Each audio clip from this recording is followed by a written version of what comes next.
Hoje nós vamos falar sobre as relações de Caetano Veloso com a psicanálise. Essas relações foram descritas numa entrevista publicada neste livro, Conversa Infinita, de Mariano Hohenstein.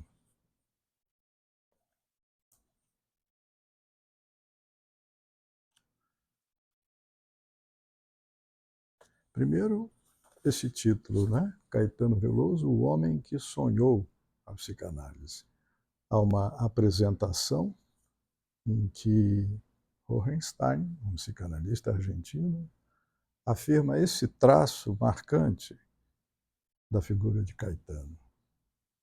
Caetano Veloso é, por onde quer que se lhe olhe, mestiço. Basta ver sua biblioteca para saber que estamos diante de um verdadeiro intelectual. Também é um poeta que leva em conta a música das palavras. E, é claro, um artista extraordinário, ícone da música brasileira, que soube sustentar um espírito a um só tempo vanguardista e popular. É também um homem político, consciente do peso de sua voz nas discussões contemporâneas. É um artista local, leal à paisagem baiana e carioca, em que se formou e vive, e, ao mesmo tempo, uma estrela mundial. E o Mariano Hohenstein começa o diálogo perguntando: você teve várias experiências com a psicanálise na sua vida, não? 4, responde o Caetano. A primeira vez foi em Londres. Quando eu era criança, tinha muitos problemas de saúde, era o filho mais fraco e doente. Apareceu um médico em Santo Amaro, eu tinha um problema na garganta e achei curioso que conversasse comigo. Gostei desse jeito de se aproximar de mim. Ele falava, me perguntava coisas da minha vida, quase sem dar importância. E durante a conversa ia me examinando. Abre a boca. Você dorme? Como? Coisas de um médico, na verdade. Mas me marcou e gostei muito. Fiquei pensando que devia ter um médico assim, que tratasse o estado emocional das pessoas, além do físico, e com quem se pudesse conversar. Pensei, sonhei realmente que houvesse um médico para isso, que através da conversa fosse resolvendo os nós do interior da pessoa, da estrutura da pessoa.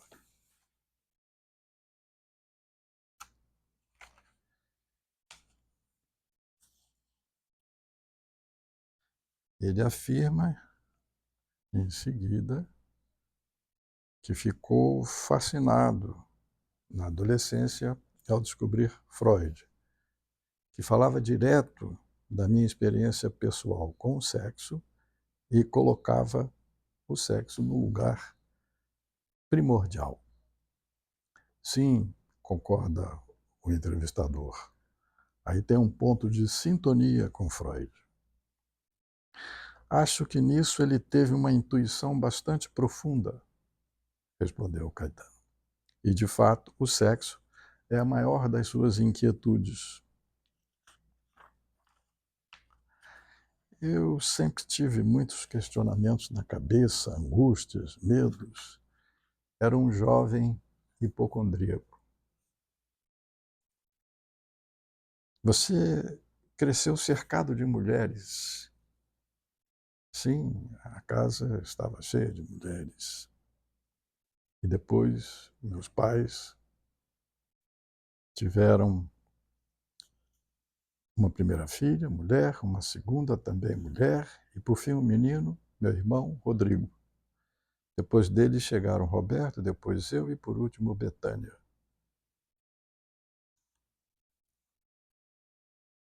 Eu tive muita curiosidade e muito interesse pela psicanálise, mas até determinado momento não tive necessidade de me analisar.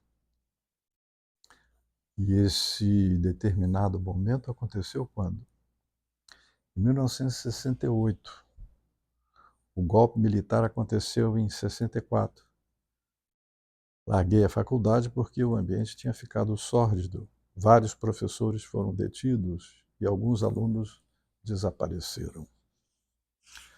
Tinham chamado a Bethânia para substituir a Nara Leão num show no Rio. Como ela aceitou, fui com ela. Ali ela cantou uma música minha, a música fez sucesso e acabei entrando nessa história da música popular, que eu já fazia, mas que para mim era uma coisa secundária. Eu pintava, queria fazer filmes e escrever. E naquele momento Gilberto Gil teve a ideia de adotar uma atitude diferente em relação à música popular que desembocou no tropicalismo. Eu me juntei e minha contribuição intelectual foi importante para acompanhar, para articular o sentido do movimento. Depois ele fala do exílio, do retorno, e é um momento em que acabava de acontecer o maio de 68 em Paris, e diz ele, foi bonito estar ali, mas de Gaulle tinha voltado a encher as ruas de policiais e se respirava uma sensação de opressão.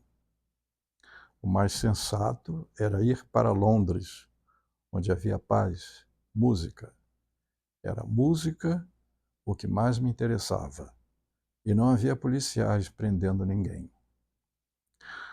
Uma vez estabelecido ali, comecei a procurar um psicanalista. Me disseram que tinha um brasileiro e judeu, muito agradável. E essa foi a primeira vez que entrei em contato com a psicanálise. E ajudou? Gostei muito. Ele era muito lacônico, daqueles analistas que escutam muito e não dizem quase nada, com tempo estabelecido. Mas isso teve efeitos muito positivos em mim. Aconteceu uma coisa curiosa comigo na análise, porque eu pensava que era aparecer ali e começar a falar, a me soltar e a fazer associações livres. Nada disso aconteceu. Você chega e se encontra diante de uma pessoa, entende? Tem uma pessoa e você. Você tem que falar. Não sabe por onde começar. Se sente tolhido pelas convenções sociais. E pouco a pouco vai se criando uma relação especial, diferente das demais, não? O resultado é que você abre enormemente a sua intimidade a uma pessoa que não faz parte da sua vida. Cria-se uma situação muito especial, mesmo que depois as coisas não aconteçam como você esperava. Nos demos muito bem. Seu nome era Abraham Brafman. Tenho muito afeto por ele. Foi na volta ao Brasil que você pensou em fazer psicanálise de novo? Quando voltei, fui à Bahia e estava tão feliz de ter voltado que não pensei em psicanálise por um tempo. Tinha vivido na Inglaterra por 3 anos, coincidindo com esse período da psicanálise, foi que despertou. Nunca vinculei uma coisa com a outra, mas agora estou obrigado a isso. Esse desejo de ter um filho. Começou a se manifestar em Londres, cresceu quando comecei a vislumbrar a volta, porque no começo eu sentia uma angústia total. Tinha uma depressão causada pela incerteza de não saber quando poderia voltar ao Brasil, nem se poderia voltar. Lembro que conheci Guilherme Cabreira Infante, o escritor cubano, e fiz amizade com ele. Ele temia morrer sem voltar a Cuba, e de fato morreu sem conseguir.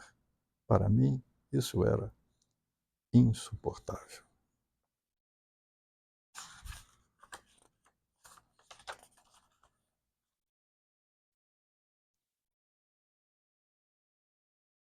E aí ele fala do nascimento do primeiro filho. Quando Moreno tinha já 3 anos, comecei a sentir a necessidade de fazer psicanálise de novo. Queria resolver questões pessoais no âmbito psicanalítico, mas não havia profissionais na cidade. Lembro que até falei com o João Gilberto. Comentei que em Salvador não havia psicanalistas e a resposta foi: não fazem falta, caetas. Era uma maravilha. Eu queria ir a São Paulo, mas Dedé me alertou: se você vai a São Paulo, eu não vou. Ao Rio, sim. Então nos mudamos para o Rio. Por isso vivo aqui desde então. Havia psicanalistas no Rio? Sim. Procurei uma psicanalista específica, Inês Bezuchet, porque Clarice Lispector tinha dedicado um livro a ela. É um dos nomes mais destacados da psicanálise no Brasil. Naqueles anos, já era uma mulher mais velha. Devia ser uma profissional muito interessante. Fiz 2 entrevistas com ela. Era muito prestigiosa. Ela me disse que não tinha tempo para me atender, mas que conseguiria um psicanalista para mim. E me deu 3 sugestões. A primeira não deu certo. E a segunda não me convinha pela localização. Na verdade, por superstição. Essa pessoa vivia na rua do cemitério. Diante disso, ela sorriu e disse: então lhe recomendo um psicanalista jovem. Acho que vai dar certo. Fui na consulta e adorei. Já de cara senti muita sintonia. A chamada transferência aconteceu. Já tinha acontecido em Londres, mas dessa vez era mais intensa. E foi assim durante todo o tratamento. Foi com ele que a psicanálise mais funcionou para mim. Fiz durante muitos anos. E depois, quando ele estava se preparando para me dar alta, pensando que estava nesse ponto, ele mesmo foi mudando, porque se interessou por um grupo basicamente lacaniano, o grupo de M.D. Magno. Hoje faço análise com ele, na verdade. Ele começou a me dizer que íamos começar de novo, e mudar tudo, fazer uma coisa diferente. Por esses dias, Inês Bezuchet apareceu num show meu, no meu camarim. Era uma mulher quase evanescente, etérea, fascinante, muito agradável. E me disse: gostei muito. Acho que chegou a hora, não? Eu perguntei: a que você se refere? E ela respondeu: a hora de ir me ver, de me psicanalizar. Ela era uma espécie de supervisora do meu analista. Possivelmente sabia que ele queria me dar alta. E me propôs continuar com ela diante da mudança tão grande porque tinha passado o meu analista. De repente, ele tinha ficado fascinado com o neolacanismo de Magno, porque Magno, de fato, criou tendência com esse tema. Não era a ortodoxia lacaniana, era algo novo? Perguntou o entrevistador. Foi ele, continua Caetano, foi ele quem introduziu Lacan no Brasil, mas se converteu em algo novo, com teoria própria. Tem uma obra muito interessante. Assisti a uns seminários dele e percebi que havia algo interessante ali, mas acabou não me convencendo, pois havia uma questão que vejo também em Lacan: a mistificação. Aqui entra toda uma problemática da psicanálise, não é? É a mesma ideia de Popper, de que a psicanálise é uma superstição moderna.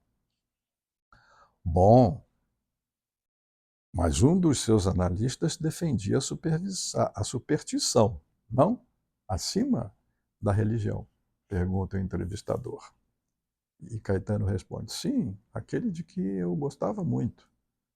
Sim, então, não é uma interpretação ruim, que seja uma superstição do século XX.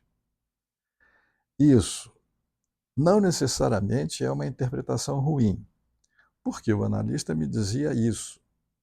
Superstição é melhor que religião.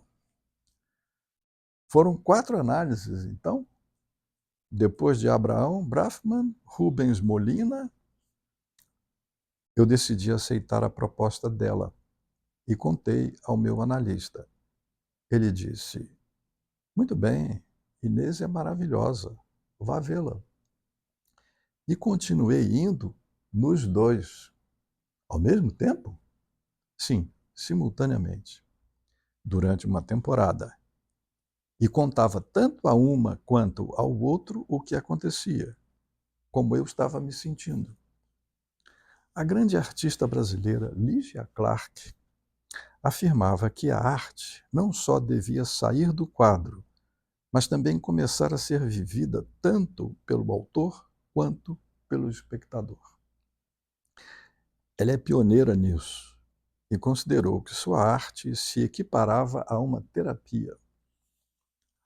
E, de fato, a transformou numa terapia. Deixou de fazer objetos e começou a pôr em prática essa terapia. Nesse momento me ligou. Eu estava fazendo análise com Rubens Molina e conjuguei com Lígia Clark, porque era Lígia Clark, era amiga minha, e eu sentia uma grande admiração por ela. Lígia usava em sua terapia coisas que tinham a ver com sua arte, como umas sacolas com tipos diferentes de textura no interior, areia, pedaços de pedra, coisas ásperas, coisas suaves, água, entende? E também uns canudos por onde ela soprava. E o ar incidia em certos pontos do corpo. Eu ficava de cueca, sentado, e ela fazia aquelas coisas e falava muito pouco, e perguntava muito pouco. Enquanto falava, agia sobre alguns pontos do corpo, mas o certo é que eu não notava nenhum resultado. Preferia a análise tradicional? Sim, preferia a psicanálise verbal, mas era curioso. Me parece interessante que uma artista tenha radicalizado o sentido de sua arte a tal ponto da interação com o espectador que tenha descoberto como uma terapia de verdade e tenha continuado fazendo isso até o fim de sua vida. Um dia se despediu de mim dizendo: Caetano, olha, ela falava assim, vamos parar por aqui.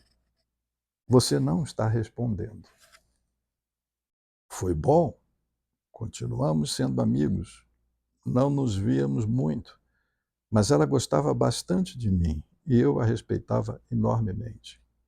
E até a morte dela, ela se dedicou a isso. Em que medida você acha que suas diferentes psicanálises fizeram com que você fosse quem é? Há algum fio comum? Que marca da psicanálise você vê na sua vida? Bom, como eu já intuía mais ou menos antes da psicanálise, penso que tudo está interrelacionado. O que sou e o que faço a partir da experiência da psicanálise, ainda que eu deva dizer que tenho a psicanálise sempre sob suspeita. Pode ser que não seja uma ciência? Perguntou o entrevistador. Não me parece um problema que não seja uma ciência. Magno uma vez afirmou: não é ciência, é outra coisa. Mas depois, outro dia, disse: é ciência. Com Rubens Molina, eu tinha uma identificação muito grande e pensava que ele entendia tudo, até que tivemos um mal-entendido. Deixamos de nos ver e continuei fazendo análise com Inês. Mas a verdade é que aquilo não funcionou muito. Depois ela morreu e então passei 14 anos sem fazer análise. Não ajudou você a análise com Inês Bezuchet? Não foi muito eficaz. Mas porque ali aconteceu uma coisa. Ela procurou você. Foi ao camarim buscar você. Sim, foi isso que aconteceu. Entendo que não tenha funcionado. A experiência com ela era bonita e agradável. E o fato de que fosse mulher era estranho e interessante. Era muito velha já, mas, curiosamente, com ela eu tinha fantasias sexuais.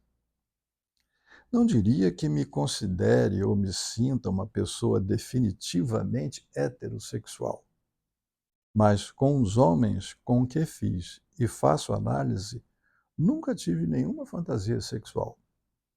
Não me atrevi a contar para ela porque era mais velha e muito respeitada. O certo é que a parte da compreensão das minhas coisas, de ir esclarecendo assuntos com ela, não se produziu. Inês parecia quase sobrenatural. Acabou se vinculando a um brasileiro que fazia milagres, que a salvou, me refiro à sua saúde, que era muito frágil. Desde muito jovem, todo o seu entorno achava que ela estava à beira da morte, por causa de uma doença de coração. Mas morreu bem velha, mesmo sofrendo crises em que parecia estar a ponto de morrer. Esse homem apareceu quando ela ia morrer e a curou de repente. E ela ficou muito impressionada com isso. E, bom, são coisas. Li muitos autores. Li Klein, é muito boa. Li um pouco de Bion. De Lacan li alguma coisa, mas me cansam um pouco essas leituras. É curioso, porque adoro os jogos de palavras. Sou fanático pela poesia concreta. Adoro Joyce. Mas chega um momento em que as pessoas ficam enredadas numa fascinação. Vejo esses vídeos dele que circulam na rede e o considero muito mistificador. Tem coisas fascinantes, né? O mais bonito que vi dele, do que tem na internet, é um programa de televisão em que ele começa dizendo: Je dis toujours la vérité, pas toute. Eu sempre digo a verdade, não toda. Porque não se pode dizer toda a verdade, completa o entrevistador. Sim, eu não digo mais que a verdade, mas não toda. Escutando você, penso que não se pode dizer toda a verdade. Sempre se diz pela metade, como explica Lacan. Mas se pode dizer bastante, Caetano. Você não acha? Realmente se pode dizer muito. Sim, pode-se dizer muito.